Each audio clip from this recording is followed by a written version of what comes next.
Hello friends, मेरा नाम यश मिश्री और मेरे चैनल का नाम है सी जर्नी विद यश। ठीक है, तो आज हम स्टार्ट करेंगे chapter number 3 corporate and other law का जो पेपर होता है उसका। ठीक है, सी इंटरमीडिएट का।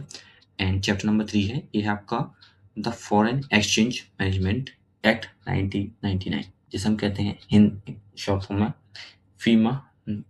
ठीक है, फीमा कहते हैं जिसे। तो ये वही है, the foreign act exchange management act 1999, जिसे हम फीमा भी कहते हैं प्यार से। पेमा कौन है, क्या करता है, देख लेते हैं इसके चैप्टर के अंदर। ठीक है, स्टार्ट करते हैं लर्निंग को अपनी। चैप्टर नंबर 3 अदर्स लॉ में हम पढ़ने वाले हैं इसमें टर्म्स एंड कंडीशन, जो डेफिनेशन होती है फेमा की वो। ठीक है, एज पर दैट समरी कौन कौन से स्टेटस होते हैं रेजिडेंट के, यहाँ पे रेजिडेंशियल स्टेटस क्या रहता है फेमा के अंदर वो, और कैसे हम मीनिंग को काइंड और कैपिटल अकाउंट ट्रांजेक्शन को कैसे यहाँ पे लेते हैं, कौन से रूल्स और रेगुलेशन यहाँ पे आते हैं। ठीक है, तीन चीजें बेसिक सी यहाँ पे जो मिली यहाँ पे। सबसे पहले आता है फेमा। फेमा की यहाँ पे आएंगी दो चीजें, पहला डेफिनेशंस एंड फिर आती है आपकी रेगुलेशन एंड मैनेजमेंट। ठीक है, जिसमें दो अकाउंट्स हैं, मैं रेगुलेशन और management, capital and current. Current account transaction में तीन शेड्यूल हैं, वहीं कैपिटल में दो हैं। तो आपको बहुत अच्छे से याद रखना है, यहाँ पे दो ट्रांजैक्शन अकाउंट्स हैं, कैपिटल एंड करंट।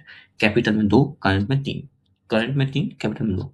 ठीक है, करंट अकाउंट ट्रांजैक्शन में तीन है और कैपिटल अकाउंट परमिसिबल ट्रांजैक्शन में दो। तो तीन दो का खेल है, आपको याद रखना है फर्म के अंदर अच्छे से। चलिए चलते हैं आगे की ओर, इंट्रोडक्शन की ओर। नीड फॉर द एक्ट, हमें ये एक्ट की नीड क्यों पड़ी थी, सबसे पहले इससे बात कर लेते हैं। The change in the economic scenario, globalisation of capital, free trade across the global necessitate the need for managing foreign exchange in country in orderly manner. मतलब कंट्री में ऑर्डरली लेवे, मतलब ऑर्डरली मैनर में हमें अपना फॉरेन एक्सचेंज को manage करना था, जिस वजह से हमें फेमो को यहाँ पे लाना पड़ा। ठीक है, to facilitate cross border trade and cross border capital flows, ताकि हम जो क्रॉस बॉर्डर ट्रेड और क्रॉस बॉर्डर कैपिटल फ्लो है उसको अच्छे से मेंटेन कर सकें, एक्सचेंज करता है कि उनसे कंट्रोल्स एंड लॉ को। ठीक है, जो रिक्वायर्ड है, और साथ ही साथ जो फॉरेन एक्सचेंज कंट्रोल है उसको हम लीड कर सकें। ठीक है, और इंट्रोडक्शन के तहत, किसके तहत, introduction of exchange control law. ठीक है, ये पहले चलता था defence of India rules by British 1939 में, पहले जब हम ट्रेड वगैरह करते थे बाहर से, उस टाइम पहले ही। उसके बाद फॉरेन एक्सचेंज आया आपका 1947 में, आज़ादी के टाइम में, मतलब फेरा जिसे हम कहते थे, फेरा फॉरेन एक्सचेंज रेगुलेशन एक्ट, फेरा, जो कि बाद में 1973 में जाके ये बना फिर से फेरा 1973, मतलब पहले 1939, फिर 1947, फिर 1973। तो मतलब अलग अलग टाइम पे आया। 1939 पे सबसे पहले आया था आपका ये ब्रिटिशर्स का जो था आपका रूल। ठीक है, उसके बाद 1947 पे फेरा, नाइन जब हमारा मतलब ऑलमोस्ट देश आज़ाद हुआ था तब 1947 पैरा, और उसका 1973 में आया आपका फिर से फेरा एक्ट। ठीक है, अलग अलग अपडेट के साथ में। देन फाइनली गवर्नमेंट ने इसको, इस एजेंडा को लेवलेशन किया इंडियन इकोनॉमी के हिसाब से, एंड 1991 में इसको मूवमेंट कर दी फॉरेन एक्सचेंज कनेक्शन में। ठीक है, ट्रेड रिलेटेड, जिसमें receipt, payments, all foreign investment, various sectors जो थे वो इंक्रीज किए। मतलब फेरा में अलग था मामला और फेमा अलग था। फेमा में थोड़ी सी कम, मतलब थोड़ी सी छूट मिल गई थी इसमें, आप इस तरह से कह सकते हैं, वो कम स्ट्रिक्ट था। जिसमें जिसमें से आप क्या परमिट था, free movement of foreign exchange in connection trade, मतलब व्यापार को बढ़ाने के लिए फॉरेन एक्सचेंज ट्रेड में मूवमेंट दी गई थी फ्री। ठीक है, जो भी रिसीव्स एंड पेमेंट्स थे एज वेल फॉरेन इन्वेस्टमेंट, उनको वेरियस सेक्टर में डिवाइड किया गया। And this increase the flow of foreign, जिस वजह से इंडिया का जो फॉरेन एक्सचेंज फ्लो है वो बढ़ा, and consequently foreign exchange reserve increase हुआ। ठीक है, the foreign exchange management act 1919 was enacted 1 जून 2000। ये कब लागू हुआ था, यहाँ पे एनेक्टेड कब हुआ था, 1 जून 2000 को। फैमा 1989 आपका इंडिया में लग गया था। This act enable management foreign exchange reserve of for the country, जिसने फॉरेन एक्सचेंज के रिवर्स के लिए रिजर्व में काफी कुछ चेंजेस की कंट्री है। ठीक है, मैंने इसमें आपको बताया था पहले से ही। तो क्या क्या सैलेंट फ्यूचर्स हैं इस एक्ट के अंदर, वो बात कर लेते हैं। सबसे पहले regulation of transaction between resident and non resident. इसमें जो रेगुलेशन ट्रांजेक्शन होते हैं वो डिपेंड करता है रेजिडेंट और नॉन रेजिडेंट के हिसाब से। Investment in India by non resident and overseas investment by Indian resident. इसमें इंडिया में आके जो बाहर के व्यक्ति हैं वो आके यहाँ पे इन्वेस्टमेंट कर भी सकते हैं, और साथ ही साथ जो इंडियन पर्सन है वो बाहर जाके इन्वेस्टमेंट अपना कर सकते हैं। Freely permissible transaction on current account subject to reasonable restriction that may be imposed. मतलब फ्रीली परमिशिबल ट्रांजेक्शन है ऑन करंट अकाउंट बेसिस पे, बट जो रीजनेबल रिस्ट्रिक्शन है वो यहाँ पे दी गई है। Reserve bank of India and central government control over the capital account transaction. जो आपकी रिजर्व बैंक इंडिया है एंड सेंट्रल गवर्नमेंट है, वो सारे आपके कैपिटल ट्रांजेक्शन्स को कंट्रोल करती है यहाँ पे। ठीक है, और किसी को अथॉरिटी नहीं है यहाँ पे, सिर्फ इन दो को, reserve RBI and central government को। ठीक है। Requirement for Reliance export proceed in reputation of India. मतलब जो रिक्वायरमेंट होती थी रिलेशन ऑफ एक्सपोर्ट में, वो प्रोसीड में आसानी हुई और रिप्यूटेशन जिससे बढ़ा इंडिया का। डीलिंग इन फॉरेन एक्सचेंज मतलब authorise person like authorise dealer money exchanger off shore banking unit. मतलब फॉरेन एक्सचेंज में इन्होंने ऑथराइज पर्सन दिए, जैसे कि मान के चलिए आप, जैसे केवल बैंक ही नहीं और भी जो यूनिट्स वगैरह होती हैं जो एक्सचेंज करती हैं वो। Adjudication and compounding on offence. ठीक है, ये भी दिया इन्होंने। Investigation offence by directorate of enforcement. Appeal provision दिया है यहाँ पे, इंक्लूडिंग स्पेशल डायरेक्टर या अपीलेट ट्रिब्यूनल। मतलब यहाँ पे अपील का ऑप्शन भी दिया था। अब आता है enforcement of FEMA. Throat RBI exercise over all control over foreign exchange transaction, enforcement of FEMA has been entrusted to separate director of enforcement as per the section 36। मतलब सेक्शन 36 के अनुसार यहाँ पे कह रहे हैं जो एनफोर्समेंट ऑफ फेमा है, इसमें आरबीआई एक्सरसाइज ओवर कंट्रोल देता है। ठीक है, जो ओवर आपके जो एक्सचेंज मतलब ओवरऑल कंट्रोल देता है फॉरेन एक्सचेंज ट्रांजेक्शन पे, जिसमें जो भी इन्फोर्समेंट होते हैं फेमा के, उनको सेपरेट डायरेक्टर या मतलब सेपरेट डायरेक्टरेट ऑफ इन्फोर्समेंट में लिया जाता है फॉर्म द फर्स्ट में, फॉर्म दिस पर्पस में। ठीक है, फॉर्म किया जाता है सेक्शन 36 के तहत। अब आते हैं how to read FEMA. FEMA से उससे पहले आते हैं एक्ट, कि एक्ट क्यों लागू हुआ, कैसे हुआ, वो सब। उसके बाद रूल्स एंड रेगुलेशन क्या थे इसके, नोटिफिकेशन सर्कुलर जो देते हैं मास्टर डायरेक्टर्स। उसका FAQ, rules are notified by the ministry of finance and government of India. जो भी फेमा के रूल्स होते हैं ministry of finance and government of India. ठीक है, government of India and ministry of finance, याद रखें। Regulation are notified by Reserve bank of India. तो ये दोनों आपको याद रखनी है, क्योंकि भाई देखो नोटिफिकेशन और रेगुलेशन में अंतर है।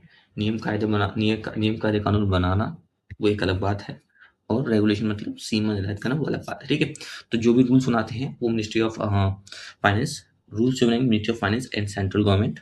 और आपके जो आरबीआई है रिजर्व बैंक ऑफ इंडिया, वो इसकी नोटिफिकेशन और सर्कुलर नोटिफाइड करती है। तो नोटिफिकेशन मतलब आई मीन जो रेगुलेशन होंगे वो आपको देगा आरबीआई, रेगुलेशन आरबीआई, रूल्स आपका ministry of finance and central government, मतलब I mean sorry government of India, not central government, government of India. Board of structure. ठीक है, पहले और मतलब इसमें कौन कौन से सेक्शन में क्या क्या चीज़ें रखी हैं। सबसे पहले प्रिलिमिनरी सेक्शन, जहाँ पे 1 से 2 में इनकी नॉर्मल सी चीज़ें दे रखी हैं, वो डेफिनेशन वगैरह वो। 3 to 9 में regulation and management of foreign exchange, मतलब कौन कौन से रेगुलेशन या मैनेजमेंट रहते हैं फेमा के वो।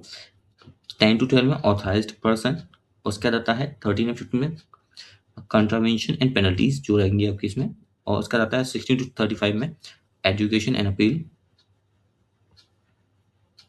उसका रहता है judicial and appeals, okay education.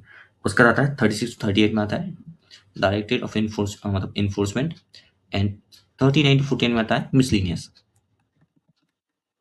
ठीक है, यहाँ पे आते हैं सबसे पहले preamble extent application and commitment of FEMA 1989। अब यहाँ पे आते हैं preamble. Preamble. This act aim to consolidate and amend the law relating to foreign exchange with the object of। ठीक है, प्रीमेबल क्या है, कैसे काम करता है ये देख लेते हैं। प्रीमेबल का मतलब है ये ऐसा एक्ट जिसमें कंसोलिडेट करना या अमेंड करना लॉ के साथ। ठीक है, मतलब इस एक्ट का एम है कि कंसोलिडेट या अमेंड करना उस लॉ को जो कि रिलेट करता है किससे, फेमस है फॉरेन एक्सचेंज से। ठीक है, जिसका मतलब क्या मतलब बेसिक ऑब्जेक्ट क्या रहता है, facilitating of external trade and payments. मतलब जो आप एक्सटर्नल ट्रेड करेंगे पेमेंट करेंगे उनको। और सेकंड नंबर पर आता है promoting the orderly development and maintenance of foreign exchange market in India. मतलब फॉरेन एक्सचेंज मार्केट में इंडिया को डेवलप करना, मेंटेन करना, प्रमोट करना, ये उसका दूसरा काम होता है। मतलब सबसे पहले एक्सटर्नल ट्रेड एंड पेमेंट, दूसरा तो मतलब पहला तो इसका आता है एक्सटर्नल ट्रेड एंड वो पेमेंट्स, और दूसरे नंबर पर आता है कि फॉरेन मार्केट में इंडिया को अच्छे से रिप्रेजेंट करना, डेवलपमेंट करना, मेंटेनेंस करना, वो सब चीज़ें। ठीक है, तो प्रीमियम आपका है ये करता है। दूसरे में आता है एक्सटेंट एंड एप्लीकेशन। प्रीमियम आप क्या दोगे? प्रीमियम आपको मतलब कि जो फैमा में उनके नियम कायदे कानून में डेवलपमेंट करता है, कंसोलिडेट करता है, अमेंड करता है, किस ऑब्जेक्ट के बेसिस पे? ताकि वो मार्केट में टिके रहे। ठीक है, इंडिया की इकोनॉमी मतलब बढ़िया बनी रहे और बढ़िया बेहतर बन सके, एक्सटर्नल ट्रेड या पेमेंट्स हुई उनको लेके उनको फैसिलिटेटिंग कर सके। ठीक है, नेक्स्ट आता है B point, extent and application status, जो आता है सेक्शन 1 के तहत। फेमा 1989 एक्सटेंड तक का है whole of India. In addition, it shall to apply all branches, office, agencies outside India, but control on a person resident in India। मतलब FEMA जो 99 है, फेमा 1989 वो ऑल ओवर इंडिया लागू होता है, बट ये साथ ही साथ उन ब्रांचेस, उन एजेंसीज, उन कॉर्पोरेट ऑफिसेज, मतलब एजेंसीज और ऑफिस पे भी अप्लाई होता है जो इंडिया से बाहर तो हैं, मगर जिनका ताल्लुकात या जिनको मतलब ताल्लुकात आई मीन जिनको कंट्रोल किया जाता है किसी रेजिडेंट पर्सन के द्वारा, इंडिया के रेजिडेंट पर्सन के द्वारा जो कंट्रोल करता है, तो वो यहाँ पे वो भी फेमा के अंदर आते हैं। ठीक है, also contraventions they are under committed outside India any person to whom this act applies. और वो भी जो व्यक्ति कमिटेड है outside India by any person to whom this act apply.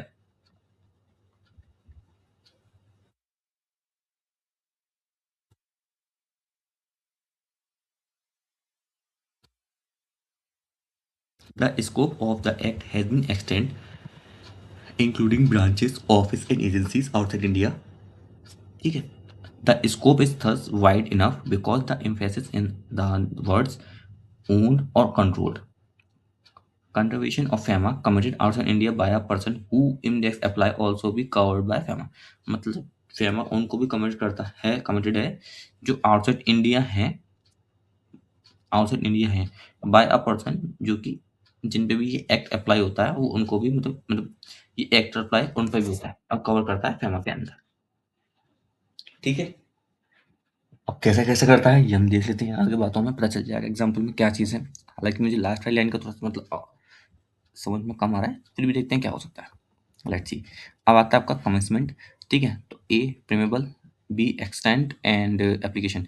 ठीक है, प्रीमेबल पे पहले पे आता है ए पे प्रीमेबल, ए प्रीमेबल, एक्सटेंड एप्लीकेशन बी, और सी आपका commencement. The act 1919 came into force effect 1 जून 2000।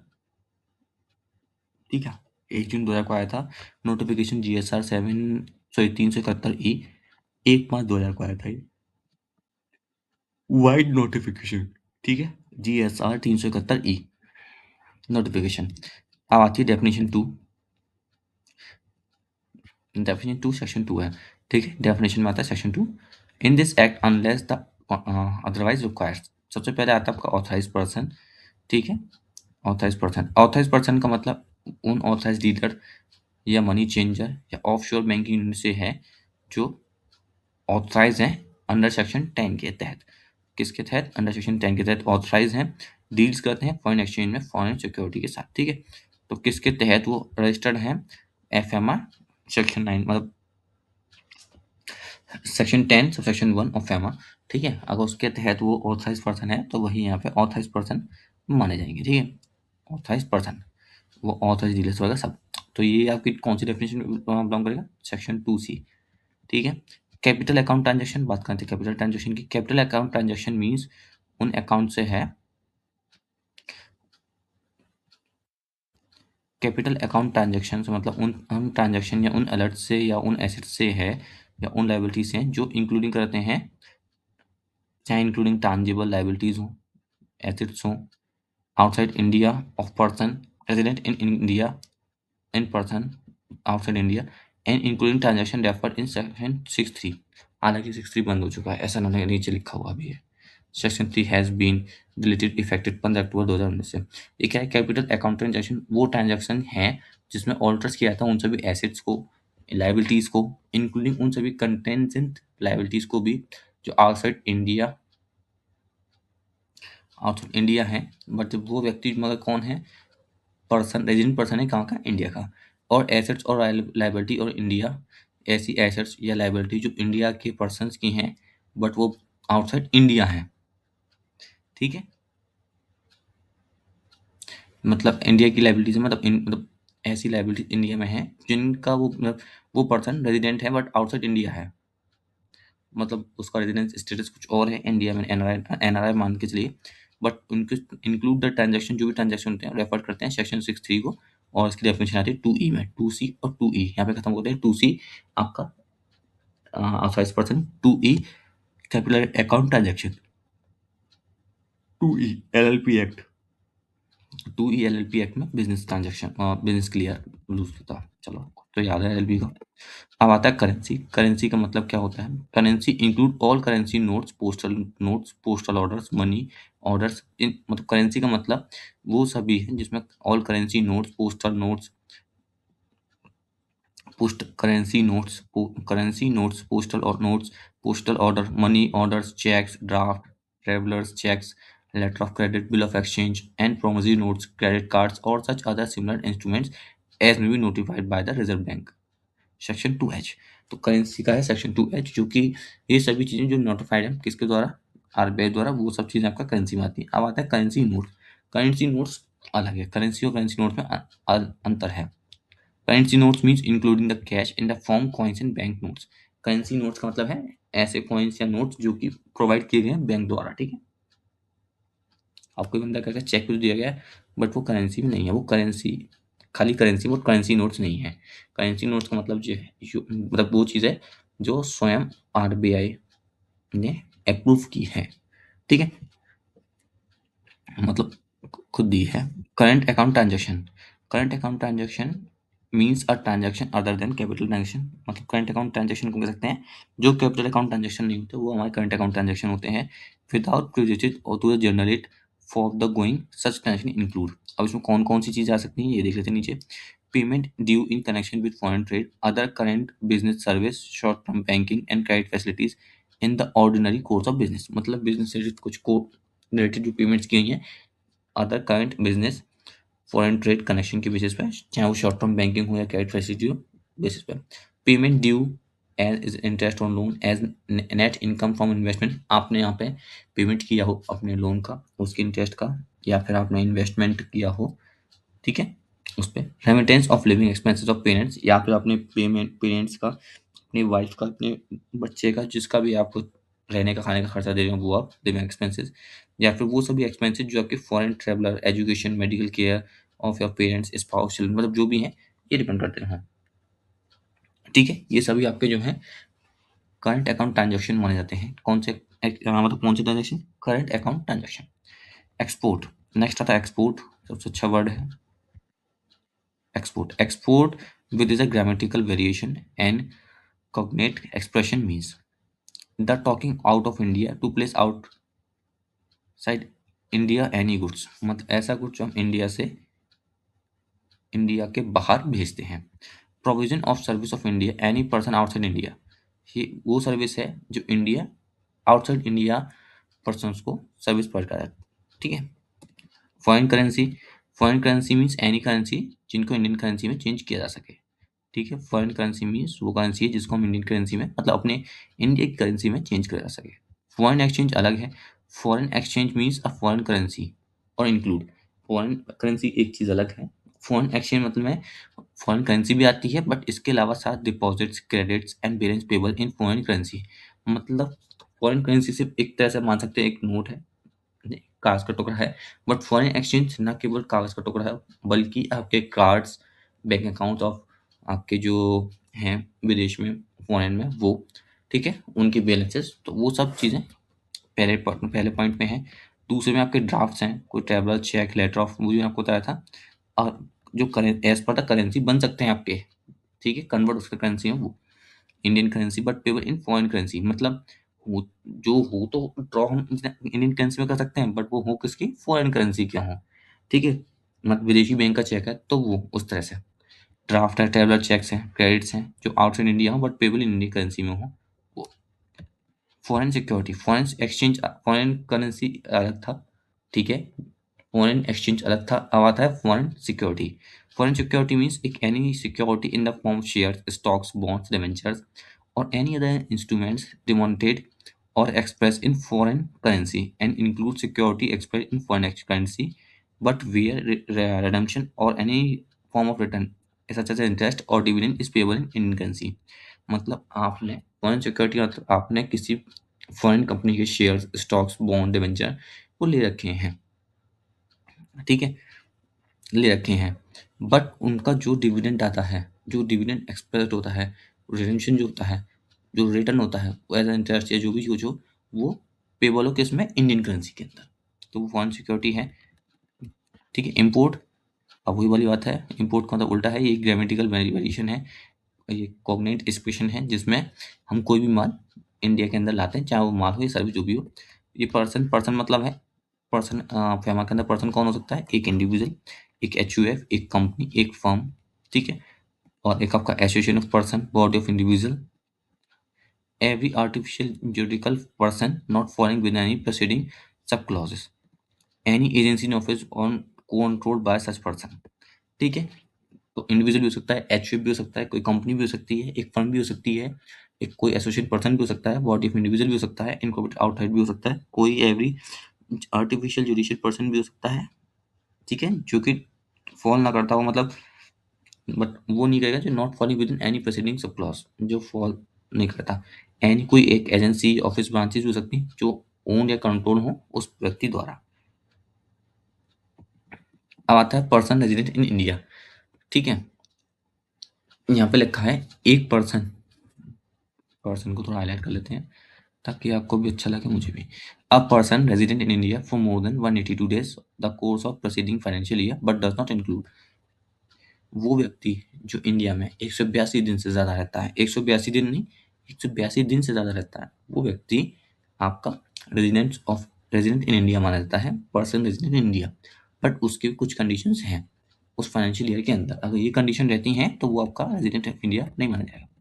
पहला, a person who has gone outside India, out of India, और who stays outside India, other cases, ऐसा व्यक्ति जो व्यक्ति बाहर चला गया हो आउटसाइड इंडिया या फिर बाहर स्टे करता आउटसाइड इंडिया, किस केसेस में, पहला एम्प्लॉयमेंट। ठीक है, अब मान लो जो व्यक्ति काम करने के लिए बाहर चला गया तो वो आउटसाइड इंडिया होगा, मतलब वो तो यहाँ पे है नहीं, तो उस केस में वो रेजिडेंट नहीं माना जाएगा। ठीक है, for carrying an outside India business vocation outside India, मतलब किसी बिजनेस के पर्पज से गया है या कोई वोकेशन आउटसाइड इंडिया गया तो उस केसेस में भी नहीं। For any purpose other purpose such such circumstance, मतलब कुछ परिस्थिति ऐसी हुई उसके सामने जिसको इंडिकेट या इंडिकेशन होता है आउटसाइड इंडिया, कुछ समय के लिए, वो भी नहीं।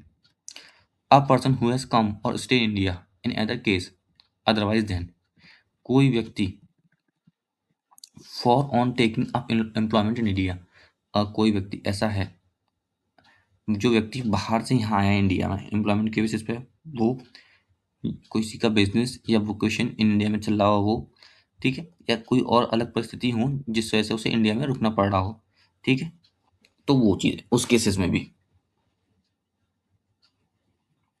ठीक है, तो मैंने आपको ऊपर बता ही दिया था सबसे पहले लाइन में, उसको क्लियर करने के लिए आपको, कि जो व्यक्ति 182 दिन से ज़्यादा होता है इंडिया में तो वो पर्सन रेजिडेंट इंडिया होता है। बट ठीक है, present finance, but does not include, मगर ये लोग इंक्लूड नहीं होते हैं। अगर मान लो बाहर से कोई व्यक्ति आया है काम करने के लिए यहाँ पे, तो क्या उसे इंडियन मतलब रेजिडेंट माना जाए, नहीं माना जाएगा। बिजनेस के लिए आया, नहीं माना जाएगा। उसके मम्मी पापा बीमार पड़ गए थे, यहाँ पे आ गया तो माना जाएगा, नहीं माना जाएगा, मतलब आई मीन कोई भी परिस्थिति हो सकती है, उस केस में नहीं माना जाएगा। Any person and body corporate registered और इनकॉर्पोरेट इन आउटसाइड इंडिया, मतलब ऐसा जिसका, ऐसा कोई पर्सन बॉडी कॉर्पोरेट जो रजिस्टर्ड है या इनकॉर्पोरेटेड है इंडिया में, वो ऐसी कोई ऑफिस, ब्रांच और एजेंसी जो कि इंडिया में तो ओन करती हैं बट कंट्रोल किसी एनआरआई के थ्रू होती है वो। ठीक है, एनी ऑफिस और ब्रांचेस जो ओन तो इंडिया की बट कंट्रोल किसी बाहर वाले व्यक्ति से हो रही हो, तो वो कोई ऐसा ऑफिस ब्रांचेस जो आउटसाइड इंडिया का तो हो, मतलब आउटसाइड इंडिया ने ओन कर रखा हो बट कंट्रोल किसके द्वारा हो, वो उस पर्सन के द्वारा जो इंडिया में रेजिडेंट है, तो वो कंपनी से वो चीजें नहीं आएंगी इसमें, एनआरआई मतलब उसमें आके रेजिडेंट ऑफ इंडिया में। जैसा कि ऊपर लिखा हुआ है।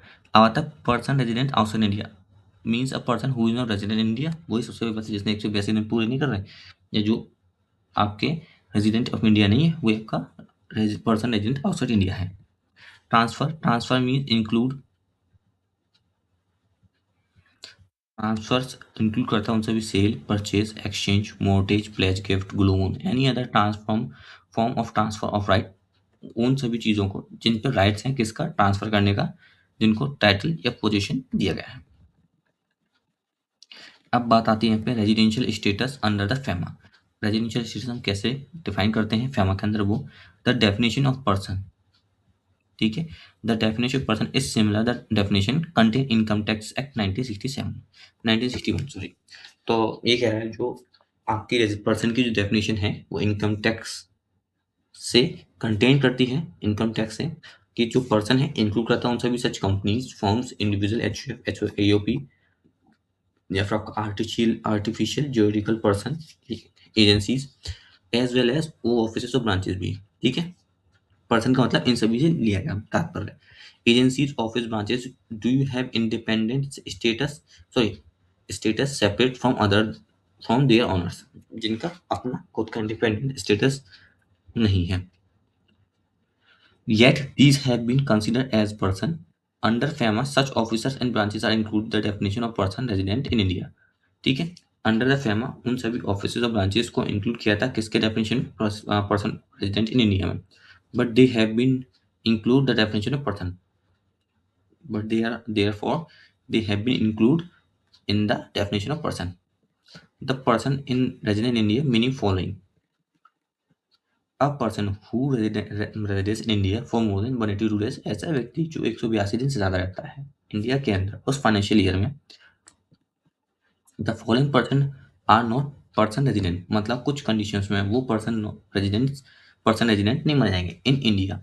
कहाँ पे, इंडिया में। Even thought they have resident in India more than 182 दिन, मतलब पता चला भाई वो व्यक्ति माना ही नहीं जाएगा चाहे वो 182 दिन से ज़्यादा रहे तब भी इंडिया के अंदर, ठीक है। वो कंडीशन कौन कौन सी हैं, रह ले या चला जाए, ऐसा पर्सन जो इंडिया से बाहर चला गया है, ठीक है, किसी काम करने की वजह से इंडिया से बाहर चला गया है फॉर द 3 पर्पस। वो 3 पर्पस कौन-कौन से थे? इसे वो बताएँगे। या फिर ऐसा व्यक्ति जो आया है, इंडिया में रह रहा है, अदरवाइज़ देन फॉर 3 पर्पस जो दिए हैं। मतलब इन 3 पर्पस को छोड़कर किसी और पर्पस से आया है तो। पहला, इन 3 पर्पस से कोई व्यक्ति बाहर गया है तो, और दूसरा कोई इन 3 पर्पस के अलावा यहाँ पे आया है तो। A person who has come to stay in India otherwise than for any of 3 purpose, ठीक है। तो पहला आता है पहला पर्पस है एम्प्लॉयमेंट के लिए गया हो या एम्प्लॉयमेंट के लिए आया हो। दूसरा बिजनेस के लिए गया हो या बिजनेस के लिए आया हो। तीसरे नंबर पे कोई और ऐसी पर्पस या ऐसे सर्कमस्टेंसेस बने हों, इंडिकेट करते हों उसके रहने या जाने के लिए फॉर द अनसर्टेन पीरियड, ठीक है। तो ऊपर सबसे पहले हमने पढ़ ही लिया है कि जो 182 दिन से ज़्यादा रखता है वो उस फाइनेंशियल के अंदर वो as per the FEMA resident of India माना था, रेजिडेंट इन इंडिया माना था, पर्सन रेजिडेंट इन इंडिया, ठीक है। बट ये कंडीशन जो है नॉट पर्सन इन रेजिडेंट, वो कुछ पर्सन पे अप्लाई नहीं होती हैं जो यहाँ पे 182 दिन से ज़्यादा भी रहते हैं उस केस में। पहला, जो किसी अ person who has gone outside of India stay outside India for any of 3 purpose, ऐसा व्यक्ति जो इन 3 पर्पस से बाहर गया उसके लिए कोई जगह नहीं है, ऐसा कह रही है। A purpose who has gone,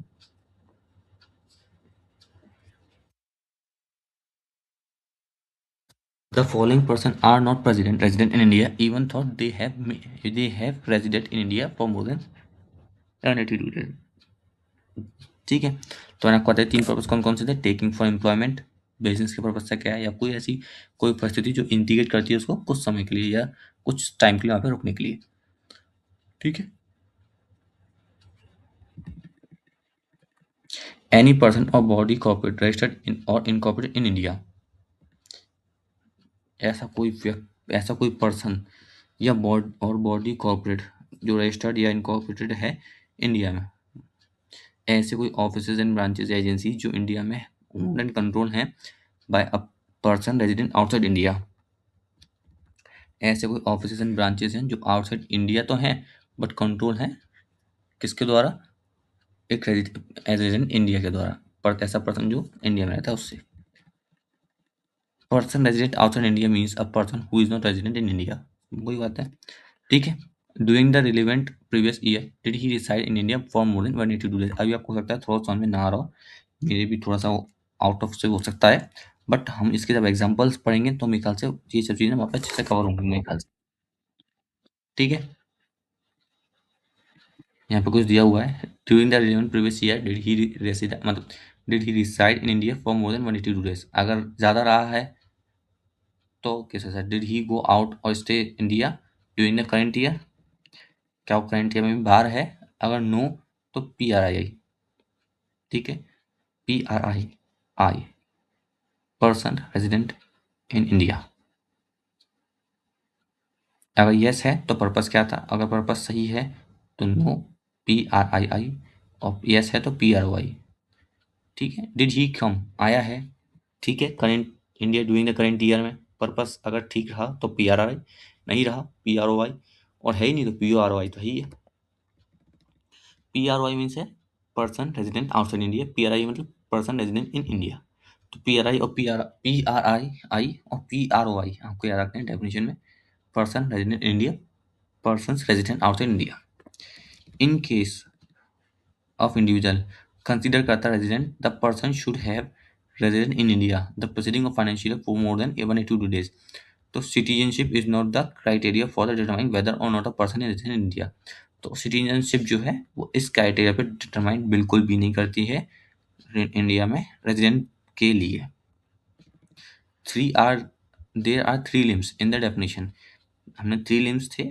ठीक है, ऐसे मतलब डेफिनेशंस में यहाँ पे थ्री लिम्स हैं। जो फर्स्ट लिम्स प्रिस्क्राइब करता है number of day, number of stage को, और बाकी जो टू लिम्स हैं वो डिपेंड करते हैं एक्सेप्शन ऑफ फर्स्ट लिम के बेसिस पे।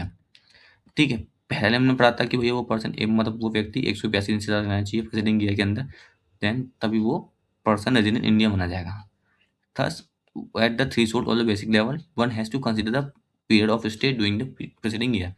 मतलब जो साल में यहाँ पे है उस साल में से कम से कम 182 दिन तो पूरे करने पड़ेंगे।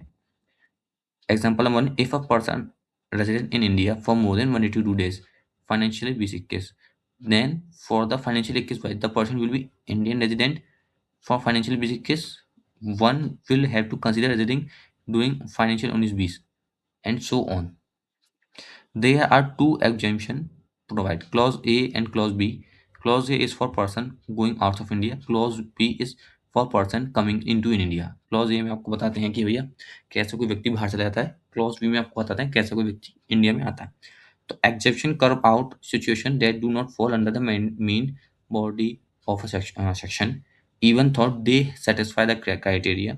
This means if a person in India in this means that even if a person is an Indian resident based on the test provided in the first claim, the person will be a person resident outside India if he fails with the limb B and or B. अगर है तो ठीक है, अगर नहीं करता है तो भाई उस केस में वो पी आर ओ आई घोषित हो जाएगा। क्लॉज ए, सेकेंड लिंग में क्लॉज ए, इट स्टेट्स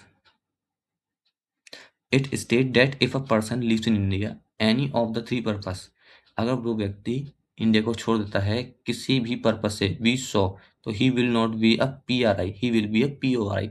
मतलब अगर वो तीनों में से किसी पर्पस से छोड़ देगा इंडिया को तो क्या बनाएगा, P R person resident outside India, ना कि वो इंडिया का माना जाएगा। एग्जाम्पल भी दिया है, ठीक है, समझ लेते हैं तो अच्छे से समझ में आ जाएगा भाई। फैम अच्छे में समझ आएगा तो अच्छे नंबर मिल भी जाएंगे। Thus in the example given in the first link, if a person leaves in India, एक व्यक्ति ने अपना इंडिया छोड़ दिया भाई कब, 1 नवंबर 2021 को, ही will be a non resident from 2 नवंबर, मतलब 2 नवंबर से वो एनआर घोषित हो गया। Even thought his number of days in India 182 दिन से ज़्यादा भी हैं फाइनेंशियली बेसिक केस में similar. If a person goes and stay outside India for carrying any business, he will be a PRY from the date. मतलब वो उस दिन से PRY घोषित हो जाएगा for the financial year 21-22।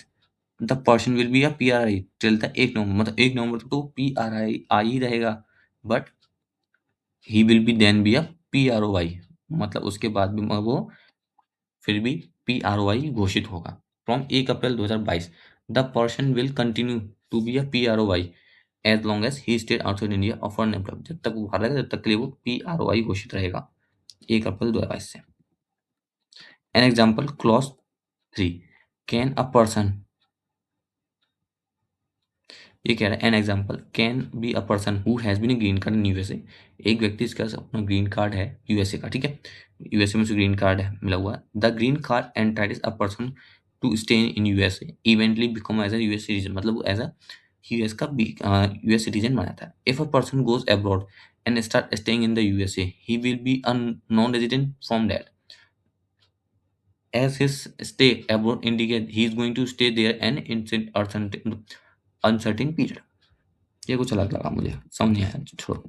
Clause B, third limb, पहले और दूसरे लिम्ब में हमने पढ़ लिया। पहले लिम्ब में उसके जो क्या बोलते हैं 182 दिन पूरे होने चाहिए, ठीक है, उससे ज्यादा, सॉरी 182 दिन से ज्यादा। दूसरे लिम्ब में हमने क्या पढ़ा था यहाँ पे, कंडीशंस, मतलब कि वो कब PRI कब PROI होगा, जब वो इंडिया छोड़ेगा तभी से PROI, अगर उसके 3 पर्पज जो बताए थे वो हैं उस हिसाब से, ठीक है। 3 अब आता है नेक्स्ट, थर्ड वाला। This is a complex clause as the first limb, ये थोड़ा कॉम्प्लेक्स क्लॉज है as per the first limb read with the third limb has to expectation, ठीक है। Limb 1 use this phrase but does not include, ये जो third limb है इसको use तो किया था, फ्रेज नहीं किया जाता, इंक्लूड नहीं किया था। Third limb use the phrase otherwise than use of to expectation made in complex reading। Wow. It state if a person has come to India, ऐसा पर्सन जो व्यक्ति कम इंडिया में आया है for any reason otherwise than, अगर उसके पास ऐसे employment business या कुछ परिस्थिति के कारण वो अगर इंडिया आया है इन तीनों, for any reason or for any reason with otherwise than, अगर इन तीनों छोड़कर वो आया है इंडिया स्टे कर रहा है तो he will be a NRI। This will be this will be so even if the person stay in India for more than 1 days preceding year। For example, if a person comes to India, एक व्यक्ति है वो 1 जून 2021 से visiting his parents, ठीक है, India घूमने के लिए आए थे 1 जून 2021 में, बट हुआ क्या उनके जो पेरेंट्स थे उनकी तबीयत खराब हुई जिस वजह से उन्हें 31 मार्च तक यहाँ पे रुकना पड़ा। Thereafter he continues to stay in India, जिस वजह से उन्हें यहाँ पे रुकना पड़ा। It is certain that he will live in India next 6 months, हमें पता है कि अब 6 महीनों के अंदर ये इंडिया छोड़ भी देंगे। हिज पेरेंट्स रिकवर, क्योंकि जब उनके पेरेंट्स रिकवर होंगे तब उस केस में his stay in India neither for employment, ना तो वो यहाँ पे कोई एम्प्लॉयमेंट की रुका बंदा, ना बिजनेस पर्सन से रुका, और ना ही कोई ऐसी कोई परिस्थिति बन रही है जो यहाँ पे दिखे he will stay in India, तो फॉर किसी वजह से, तो in such case even he has resided in India for more than 180 days but he will be continue is a NRI, भाई PRI, but he is a course of a PRI, but he did not resident in India for more than 182 days। चाहे वो भैया कितना भी रह ले 180 days से ज्यादा, मगर फिर भी वो PRI माना जाएगा, ठीक है। If a person come to India, एक पर्सन है जो इंडिया आया है 1 जून 2021 को फॉर द एम्प्लॉयमेंट बेसिस पे, बिजनेस बेसिस पे, या फिर कोई ऐसी कंडीशन, मतलब कुछ परिस्थितियों में which indicates his intention to stay in India, जिससे उसका इंटेंशन पता लगे जैसे वो इंडिया में रहने के लिए आया है फॉर कुछ अनसर्टेन पीरियड के लिए, तो he will B A PRI from 1 जून 2021 से माना जाएगा वो। तो अब तक आपको PR मतलब फैमा में कुछ तो समझ में आया होगा मेरे ख्याल से। अब ये कह रहा है जो रेजिडेंस स्टेटस है वो किसी नॉट फॉर अ ईयर, ठीक है, it is for from a particular date, मतलब ये उसकी डेट के हिसाब से लगाया जाता है जब से वो इंडिया में रुकता है या जाता है। This different from income tax law, यही चीज डिफरेंस करती है इनकम टैक्स लॉ और फैमा के अंदर। Under income tax law a person has to pay tax in respect of the income of the previous year. Income tax में भैया वो पर्सन अपना टैक्स पे करता है पिछले साल के हिसाब से। Therefore, it is possible to look a complete year for determining resident status under the Income Tax Act। तो पिछले सालों के हिसाब से यहाँ पे जो लास्ट ईयर रहा था उसके रेजिडेंशियल स्टेटस के हिसाब से यहाँ पे इनकम टैक्स एक्ट लेता है। बट फेमा में क्या होता है वो रेगुलेटरी लॉ चला जाता है। फेमा एक कौन सा है, रेगुलेटरी लॉ है। FEMA is a regulatory law. तो one has to know the person status at the time of undertaking a transaction, मतलब उसके ट्रांजेक्शन के बेसिस पे ही उसका पर्सन का स्टेटस डिसाइड किया था। It, for example, a person comes to India for employment, ऐसा व्यक्ति जो इंडिया में आए परमानेंट के लिए, जिससे उसका status can be known only when the age complete, जिससे उसका मतलब how will be he and other people enter into the commercial transaction with each other if he consider as a PRY till the year is over, then people will not be able to enter into the transaction with him, and this is the reason why the residence stays not a for a year but from the particular date। ये कह रहा है मान लो कोई व्यक्ति ऐसा है जो इंडिया आया है एम्प्लॉयमेंट बेसिस पे, अगर हम उसका स्टेटस, अगर हम उसको एज अ कम्प्लीटली ईयर देखेंगे, और देन हम how will he and other people enter into, तो कैसे हम मतलब इंडियंस और जो बाहर से आए व्यक्ति जो है वो कैसे कमर्शियल ट्रांजैक्शन कर पाएंगे एक दूसरे के बीच। तो if he is consider as a PROI till the year, तो then the people will not be able to enter into the transaction with him, तो जिस वजह से जो हम सब हैं उससे ट्रांजैक्शन नहीं कर पाएंगे। And this is the reason why the resident status is not a for a year for the on a particular date, इसी वजह से उन्होंने इसे ईयर के बेस पे नहीं डेट के हिसाब से लिया गया। इट इज अंडरस्टूड, क्या लिखा है इसमें ऐसा, it is understood that this condition to apply only individual, अगर आप ये समझ चुके हैं तो ये केवल इंडिविजुअल्स पे ही अप्लाई होती है, ठीक है, और किसी पे नहीं ये condition. It will not apply to HUF AOP artificial use person as they can not be employed, can not go outside India or come India. Hence, they do not come within the ambit of second and third limbs. These entities like HUF, AOP are not required to be registered in corporate like corporate entities, nor the definition can be for stretched to cover the applying the criteria of own and control. Hence, the legally the definition of for HUF, AOP, BOI fail. Practically, if the HUF, AOP, etc. are in India, they will be considered in Indian resident. ये India के ही माने जाएंगे, ठीक है, इन पे ये लागू नहीं होता। Person or body corporate, any person or any body corporate जो रजिस्टर्ड है या और इनकॉर्पोरेट इन इंडिया है will be consider in PRII, वो क्या नहीं PRI माने PRI मानी जाएगी। That this definition to does not apply to AOP BOI, और मतलब ये डेफिनेशन जो है वो AOI या BOI पे अप्लाई नहीं होती है, आर्टिफिशियल ऑफ पर्सन या BOI पे। Office and branches, any of agency branches outside India but owned and controlled by PRRI, ठीक है, ऐसी ऑफिस ब्रांचेस जिसको कंट्रोल किया जाता है अपने इंडिया के बंदे से ही, वो बंदा ही कंट्रोल कर रहा है, will be consider as a PRII। तो वो सब चीजें PRII में नहीं, but can not the setup of branch outside India attempt to avoid FEMA provision. अब भैया कोई ऐसी ब्रांच है जो ब्रांच आउटसाइड इंडिया है और उसका एंड अटेम्प्ट भी उसका बाहर है, तो उस केस में वो फैमा के अवॉइड है, उससे फैमा अवॉइड करता है। एनी एजेंसी या ब्रांच जो इंडिया में तो है बट कंट्रोल होती है किसी ऐसे पर्सन से जो इंडिया से बाहर का है, तो उस केसेस में द पर्सन, उस केसेस में the will be consider as a person, तो उस केस में उसे PRI माना जाएगा। क्यों क्यों क्योंकि भाई साहब वो इंडिया के अंदर है कंपनी, इसलिए this element as a Indian resident can deal with the such branches in India without considering FEMA. If such branches consider in as a PRI, तो then it will difficult to undertake several transaction. Mister X has a resident in India during the financial 19-20, भैया mister x थे वो India में रहे 19-20 में financial year में, less than 182 days he had come to India 1 April 2020 को। वो क्या हुआ भैया 1 अप्रैल 2020 को आ गए किसके लिए, for carrying a business. He intends to leave the business on 30 April 2021 and leave India on 30 June 2021, determine his residential status for the financial 2021 and 2022 up to date और दिस डिपैचर। ये कह रहा है as per the explain your registration, जो भी हमने example दिया था उसके हिसाब से mister X will be considered as a person residence in India PRII from 1 April 2020 से as regards financially 2021, sorry as regard financially 21-22 mister X would be continue be an Indian resident from 1 April 2021 से भी वो रहेंगे, क्योंकि वो 30 जून तक रहे थे भाई इंडिया के अंदर, उनका पर्पस बिजनेस को लेकर था। If he leaves India for the purpose taking employment or business outside India for any other purpose, indicate his intention to stay outside India, तो उस केसेस में उसे हम PROI घोषित कर सकते हैं। बट हमारे मिस्टर एक्स जो थे उन्होंने इसमें से किसी तीनों में से किसी पर्पस के लिए नहीं किया था, तो इसलिए वो वापस आ गए।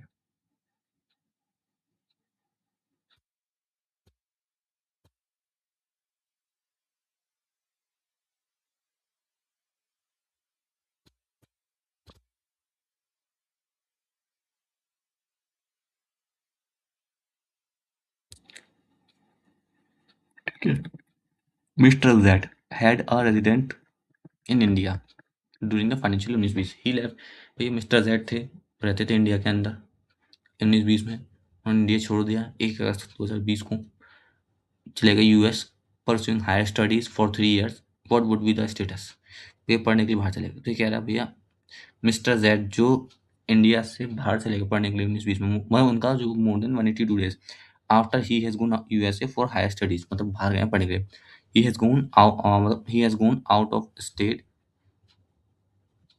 out of or stay outside India for taking up employment, for carrying business, for any other purpose, or in any circum as would be indicated his station to stay outside India for the uncertain period. Accordingly, he would be a person in India doing the financial basics because RBI ने clarify किया है circular number 45। RBI ने clarify किया है circular number 45 में, जो कि 8 दिसंबर 2003 को लागू हुआ था। सर्कुलर नंबर 45 8 दिसंबर 2013, 8 दिसंबर सॉरी दो 8 दिसंबर 2003, 8 दिसंबर 2003, 8 दिसंबर 2003 सर्कुलर 45 कि जो student will be consider as a non resident, मतलब जो स्टूडेंट्स होंगे उनको एनआरआई ही लिया जाएगा, ठीक है, बिकॉज क्योंकि students are working they care to stay and cost of studies, क्योंकि वहाँ पे रह रहे हैं वहाँ के हिसाब से, इसलिए तो एनआरआई जो है स्टूडेंट जो होंगे उनको एनआरआई घोषित किया गया। For the financial year 21-22 he would be have been in India preceding a financial for extending 182 days। Accordingly, he would be not a person in India, not be person resident in India during the financial year 21-22। Toy Limited is a Japanese company having a several business units all over the world। It has a robotic unit, it is headquartered in Mumbai, has a branch in Singapore, and the headquarter at Mumbai control the Singapore branch on the robotic unit। What would be the registration status of the robotic unit in Mumbai and that of the Singapore branch? ठीक है, toy limited एक Japanese company है जिसका headquarter जो है मुंबई में है, जिसकी ब्रांच एक सिंगापुर में है, जो हेडक्वार्टर है मुंबई में कंट्रोल है, और सिंगापुर ब्रांच जो है कंट्रोल करती है मुंबई हेडक्वार्टर से, ठीक है। तो टॉय लिमिटेड है एक जापानीज कंपनी है, would B person of outside India है, कंपनी तो आउटसाइड इंडिया है, ठीक है, बट जो पर्सन अंडर दिस क्लॉज जो आता है would be including any agency including control owned by such person and appears refer to person include. तो Mumbai a person be a person जो अकॉर्डिंग टू जो रोबोटिक यूनिट मुंबई की है और being a branch of company, वो as a would be a person मानी जाएगी। Define करता है कि भैया जो पर्सन रेजिडेंट इन इंडिया है under this clause would be include an office.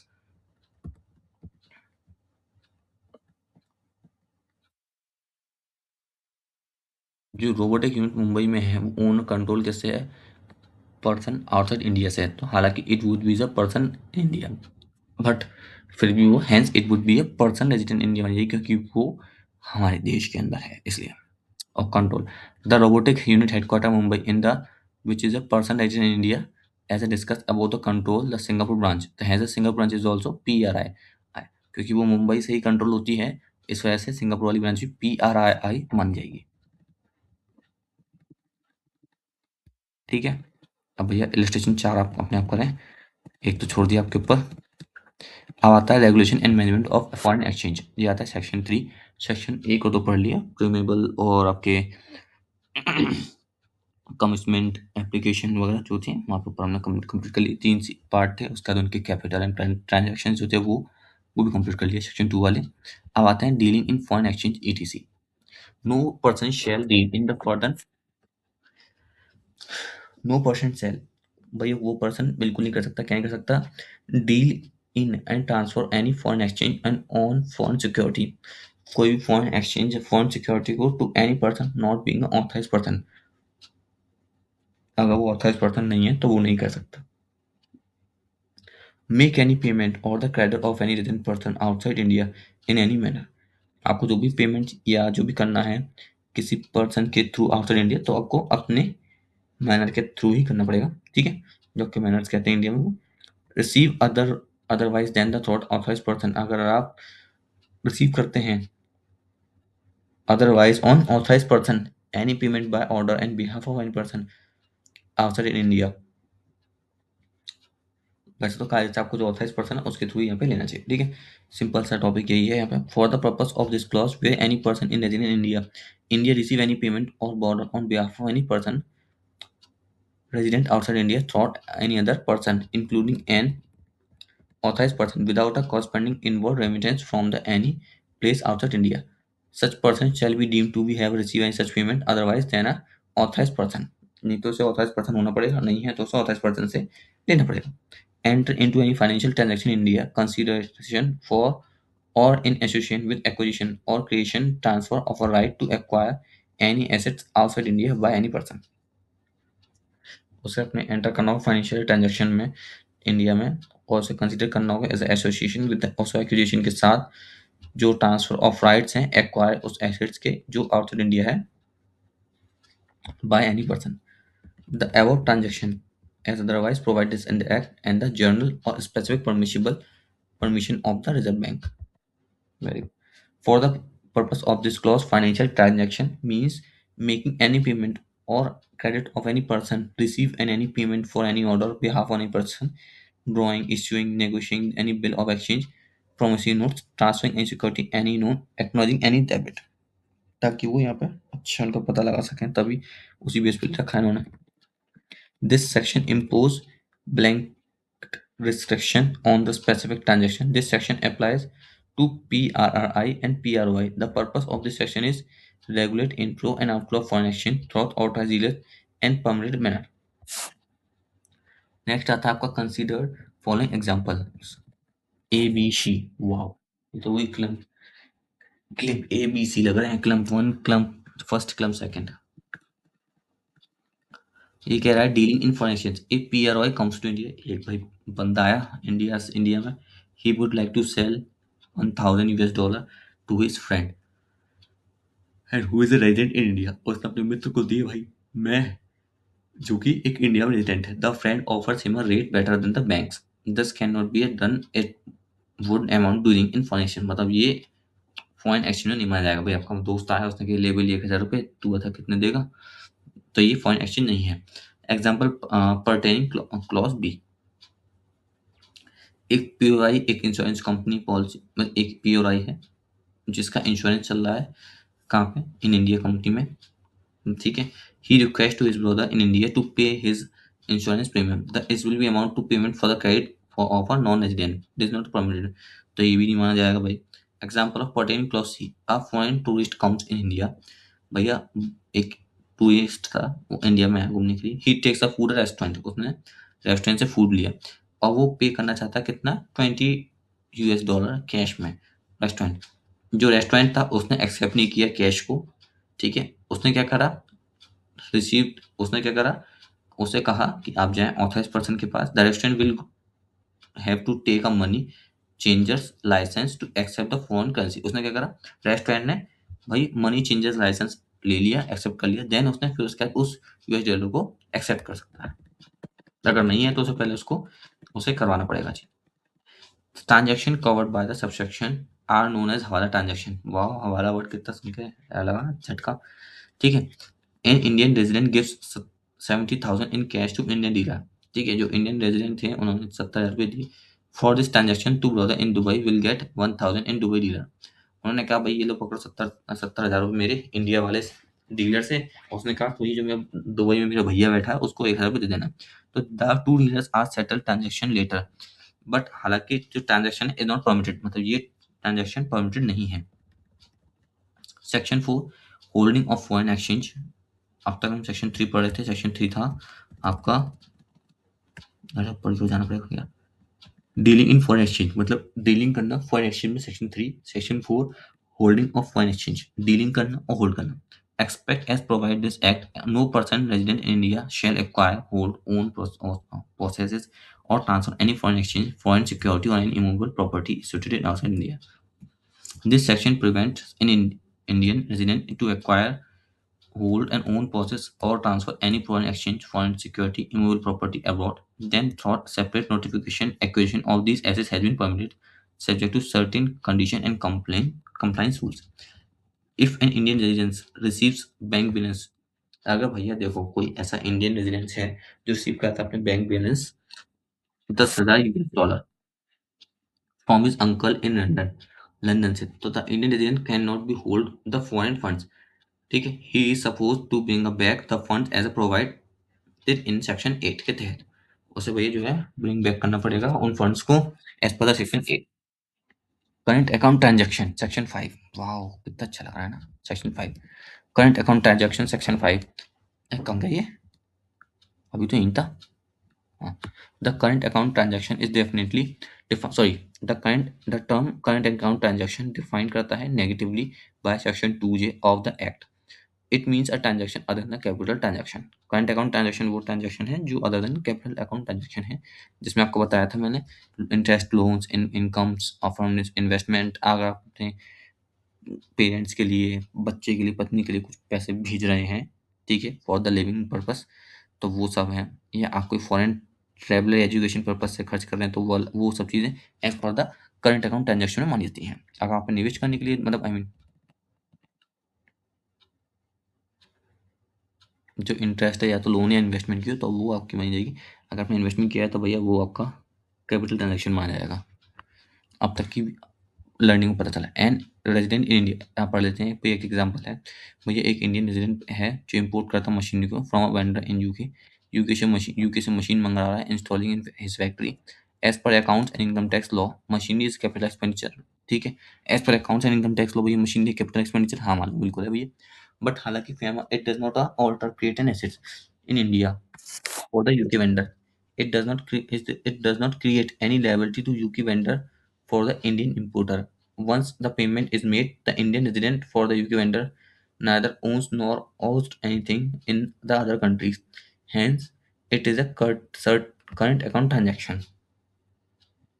ये कह रही है भैया पेमेंट देने का वो तू कौन मैं कौन वाली कहानी आ रही है केसेस में।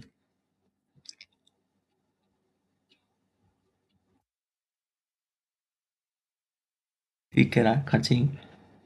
एग्जाम्पल नंबर 4, एक इंडियन रेजिडेंट है, इंपोर्ट करता मशीनरी को, तो पढ़ ही लेना। हाँ हाँ, एक इंडियन रेजिडेंट है, इंडियन पर्सन है जो इंपोर्ट कर मशीनरी को यूके वेंडर से, ठीक है, इंस्टॉल करा अपनी फैक्ट्री में, जिसका क्रेडिट है 3 मंथ तक।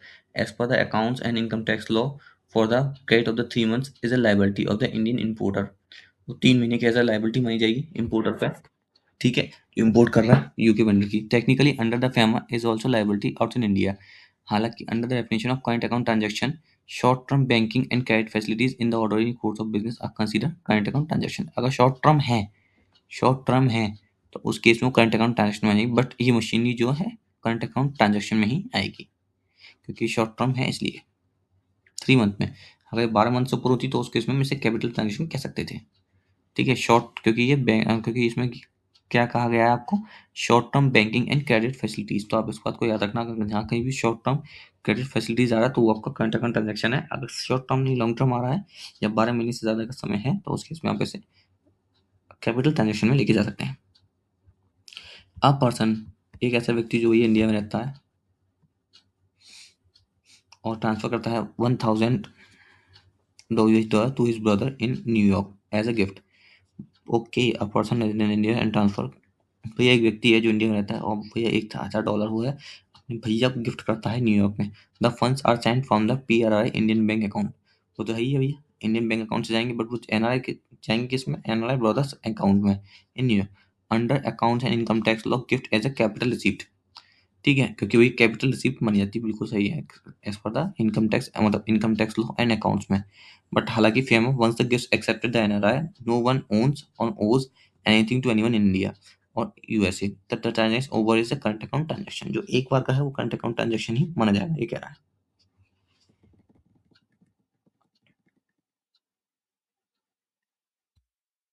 ये कह रहा है if gift is a current account transaction, तो why is there restriction under under current account under current accounts regulation. अगर भैया गिफ्ट करंट अकाउंट ट्रांजैक्शन है तो हमने क्यों रिस्ट्रिक्शन लगा रखी है करंट अकाउंट रेगुलेशन में, ये कह रहा है।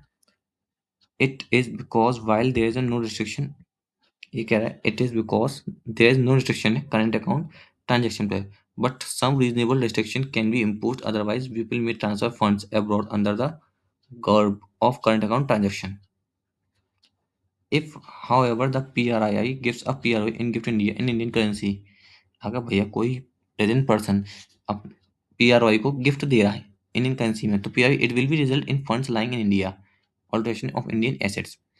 For PRI, there is no creation of assets or liability, as this transaction creates an assets in India. For the PROI, it's a capital account transaction. एक मिनट इसे डिटेल में पढ़ना पड़ेगा तो अच्छा रहेगा, क्योंकि capital account का बता रहा है. हालांकि अगर PRRI देता है PROI को एक गिफ्ट, वो भी इंडियन करेंसी में, तो PROI it will result in funds in lying in India. Alteration of assets. Alteration of assets. So for PRI there is no creation of assets or liability. जिससे PRI पे कोई भी assets and liability का creation नहीं, but as this transaction creates an assets in India. But इस transaction से क्या होता है भाई, एक assets क्रिएट होता है इंडिया पे, जिस वजह से PRI को फॉर द PI के लिए, तो it is a capital account transaction. ये ऊपर वाले भी तो कुछ सेम सेम सही लग रहा मुझे, दोनों में डिफरेंट की है भाई, ये तो मेरी समझने में भूल है. उसने भी अच्छा जी. हाँ एक चीज़ है मुझे लगी, पहला पॉइंट यहाँ पे था कि इसने भैया 1000 US डॉलर भेजे थे, ठीक है, 1000 US डॉलर यहाँ भेजे हैं इसने इंडियन करेंसी में फॉर द PRI. हाँ जो अंतर है भैया. In a similar manner if a PRI gives a gift, अगर कोई PRI गिफ्ट देता है PRI को remitting funds in India, there is no restriction, कोई भी रिस्ट्रिक्शन नहीं है. बट हालांकि PRI gives a fund in abroad, the resident can not keep in abroad, he is has to bring it to India. उसे resident करके India में लाना ही पड़ेगा, ऐसा ही कह रहा है.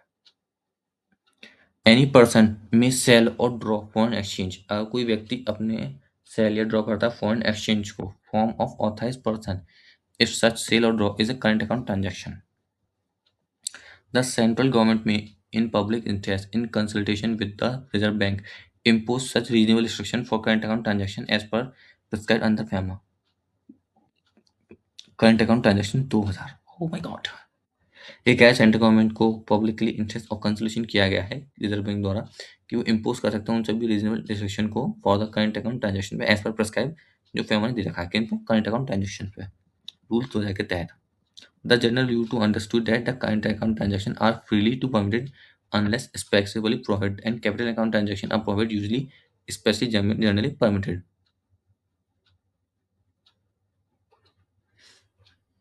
दोनों में बहुत अंतर है भाई.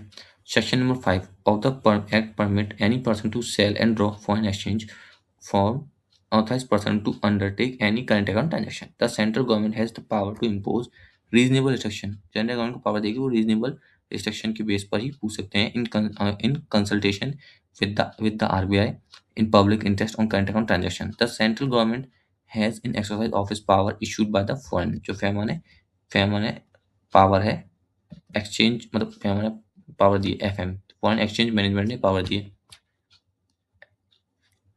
Let now see the schedule 1.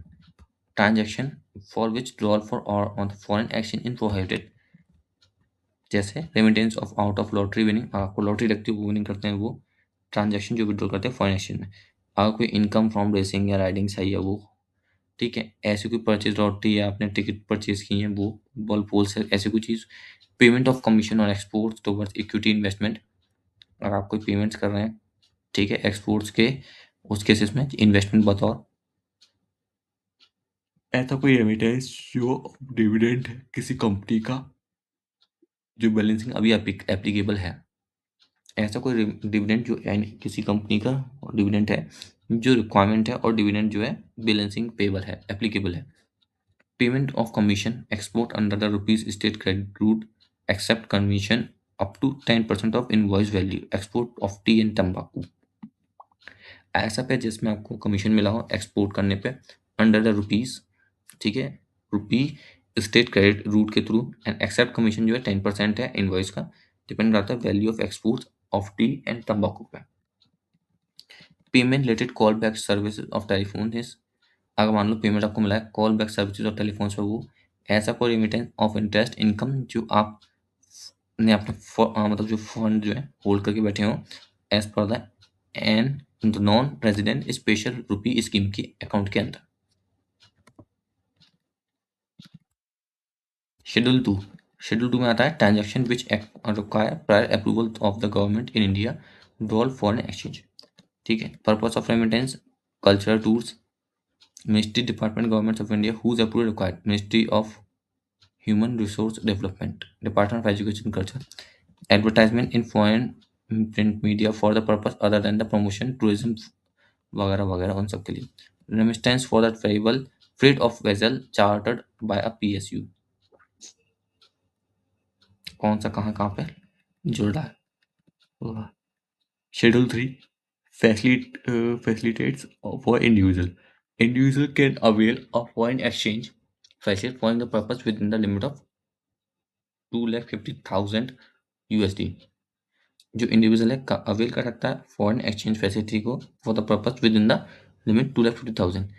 Private visit to any country except Nepal and Bhutan, gift or donation, going abroad for employment, immigration, maintenance of close relatives abroad, traveler of business, attending conference, special training, expenses in medical treatment, studies abroad या any other current account transaction। और limit कितनी है 250,000 USD। any additional any additional emission excess of the said limit for the purpose shall require of approval by reserve bank. मतलब अगर ऐसे ज्यादा है तो उसके लिए आपको रिजर्व बैंक से अप्रूवल लेना पड़ेगा। हालांकि the purpose mention is that fourth fourth, 7 and 8 above the individual aware of exchange facility of amount excess of the limit prescribed the liberation remittance scheme as provide revision of revision 4 FEMA notification 1/2000 RB date 3 May 2000 if it is required of a country immunization medical institute offering treatment of university एक्सट्रैक्टरी। मतलब उस case में ये चीज़ें अलग अलग हो जाती हैं, फिर पढ़ाई और ट्रीटमेंट वाला मैटर अलग आता है उस केस में। Further if an individual remits any amount under the said revision remittance scheme in the financial year, then the applicable limit for such individual would be reduced USD 2,50,000 by amount to be remitted। तो उस case में इससे reduce हो जाएगी, कम मतलब इससे कम हो जाएगी। Further that a person who is resident but not a permanently resident in India. ऐसा व्यक्ति जो रेजिडेंट तो है बट परमानेंटली नहीं है इंडिया के लिए, तो is a citizen for foreign state other than Pakistan. It is a citizen of India who is on deputation or to the office or branch foreign company subsidiaries of joint ventures of such foreign companies make may make remittance up to his net salary after deduction of his tax contribution provide funds। Explanation for the purpose of this item: a person in India account of his employment deputation of a specific duration or for a specific job or assignments. The duration of does not exceed 3 years. Is resident but not permanently resident.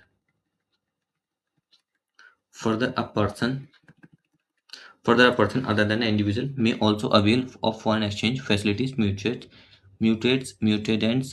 with the limit prescribed under the said liberation remittance scheme। जो भी लेबराइज्ड remittance scheme के तहत जो purpose दिया गया उसके हिसाब से facilitates for person other than individual the following remittance by person other than individual share require prior approval the reserve bank of India.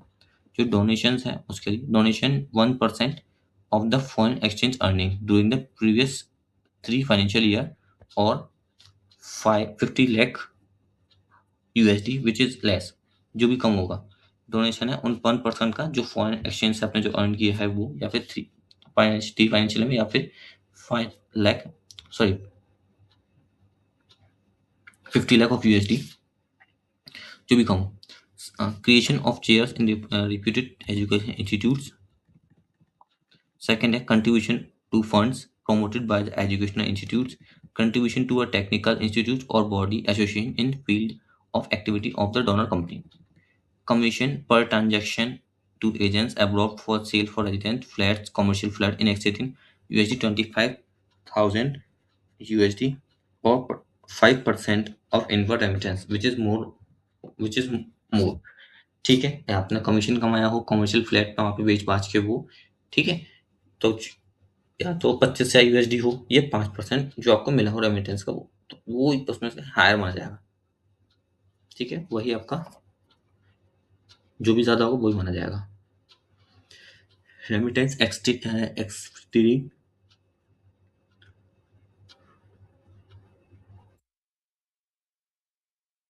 1 crore,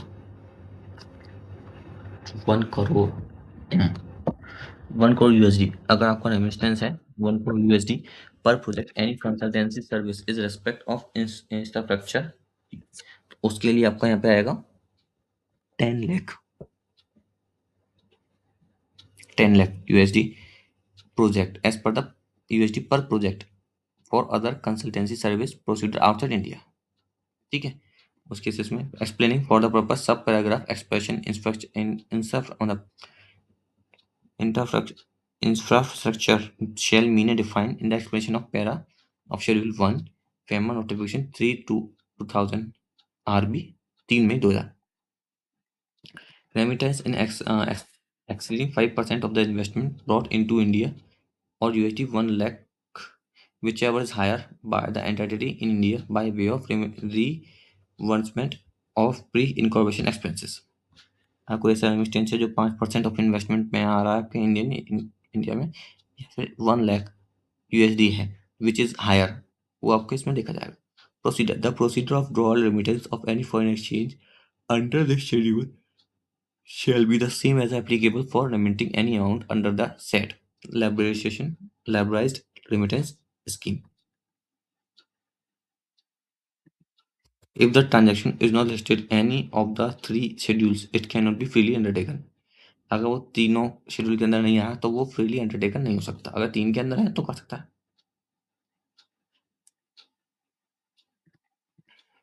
ठीक है, नेक्स्ट देखते हैं हम कहाँ पे चलें, 3.24। ठीक है, अब आता है exemption for remittance from RFC account, no approval is required, इन अकाउंट्स के कोई भी अप्रूवल रिक्वायर्ड नहीं है। ठीक है, ट्रांजेक्शन शेड्यूल सेकेंड और थर्ड के तहत जो रेजिडेंट फॉरेन करेंसी अकाउंट उनके resident foreign currency RFC resident foreign currency exemption for EEFC accounts, RFC accounts हो गए, अब आ गया EEFC accounts. If any remittance has to be made for the transaction listed in schedule second और schedule 3 के अनुसार,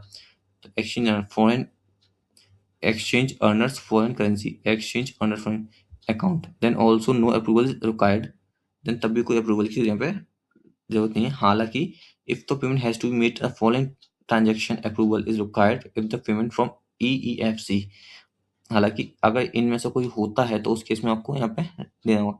अगर आपने कोई रेमिटेंस है मेंबरशिप के लिए तो वो कोई कमीशन है एज पर द ट्रांजेक्शन, जो सेल ऑफ आपने यहाँ पे जो बेचा है कमर्शियल प्लॉट वगैरह, ठीक है, जिसका कमीशन या तो 25 यूएसडी हो या 5% हो उस प्रॉपर्टी का, तो उस केसेस पे आपको परमिशन की जरूरत पड़ेगी, अप्रूवल की आई मीन, या फिर ठीक है, या फिर कोई ऐसा रेमिटेंस आ रहा हो जो एक्सीड करता हो 5% से 5% ऑफ इन्वेस्टमेंट, जो आपने इन्वेस्टमेंट किया उसको 5%, या फिर 1 लाख ऑफ यूएसडी आ रहा हो इनटू ब्रॉट इन इंडिया, जो भी आ रहा हो उनमें से जो भी हायर होगा उसके लिए आपको यहाँ पे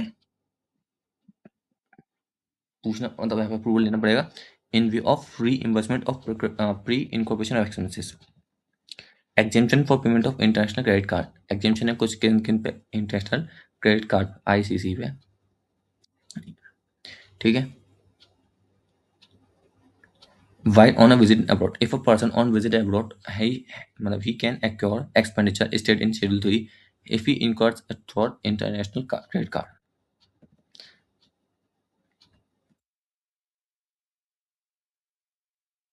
और हमारी कौन कौन सी चीजें, सन 27 28 29,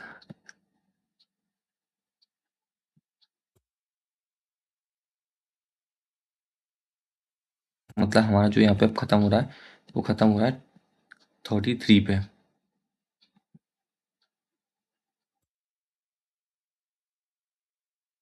और अभी हम चल रहे हैं किस पे,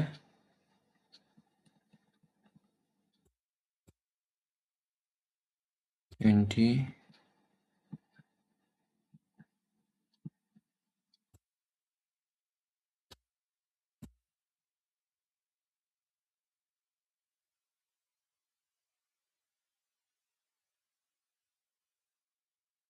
23 पे, 24 पे। तो अब मैं सोच रहा हूँ क्यों ना अब मैं 24 के लिए नेक्स्ट पढ़ रहा हूँ, ताकि उसमें थोड़ी मुझे भी एनर्जी मिले और आपको भी समझाने में मुझे अच्छा लगे। तो बाकी का हम मिलेंगे नेक्स्ट पार्ट में, फेमा की में। तब तक के लिए tata, bye bye and goodbye. आपको वीडियोस पसंद आ रही हो मेरी, तो वीडियो को लाइक और चैनल को सब्सक्राइब करना ना भूलें, ठीक है। कोई भी डाउट है तो आप हमें कमेंट कर सकते हैं, कोई भी भूल चूक हो तो उसके लिए आप मुझे कमेंट कर सकते हैं, ताकि मैं नेक्स्ट वीडियो में उसे अच्छे से सुधार सकूँ।